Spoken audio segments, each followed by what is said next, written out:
modern-day fairy tale set on the edge of time in the middle of nowhere.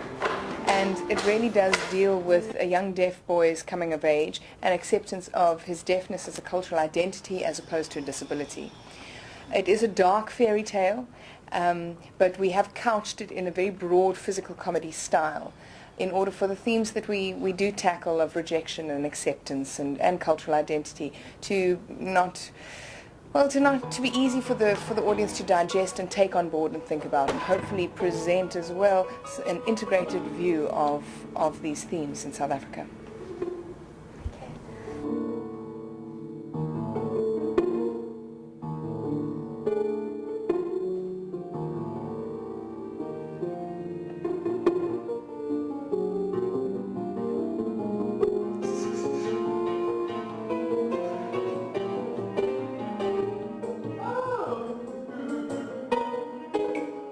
I think the hearing people while intrigued by sign language, because wherever we go, people are watching us. People are always saying, "Oh, I'd love to learn it," or "Teach me a bit," you know.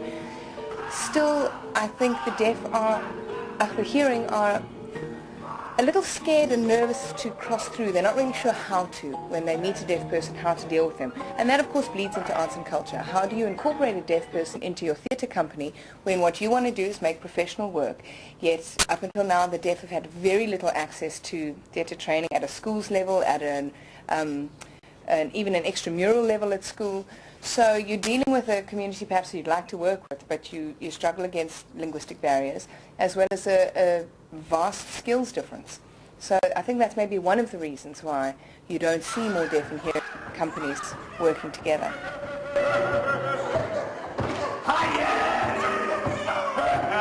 It is important for the deaf to be showing their stuff in South Africa. This is the first time that it's happening. And GUMBO has toured extensively, and people are seeing, okay, the deaf can do it. And this is the first time that something like this has been shown at the Grahamstown Festival. And I think that's really nice that they've invited us here.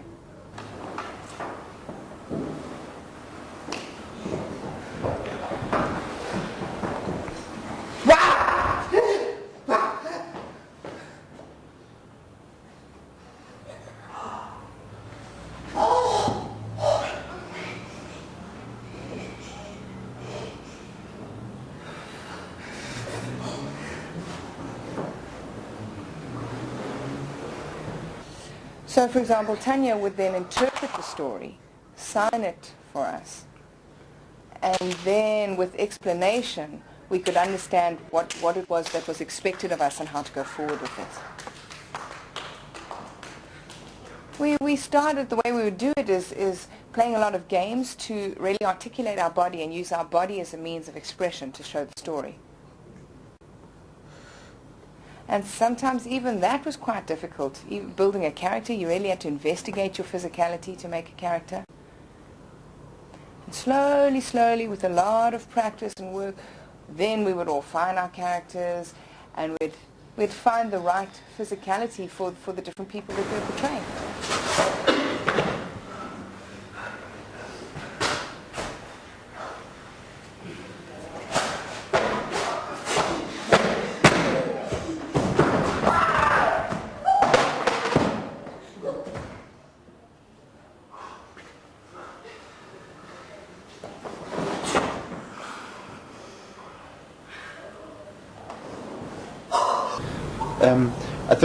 I think a very good reason for people to come and watch is that seeing something that they've never seen before. A lot of people have never met a deaf person before, or only maybe seen them on ETV.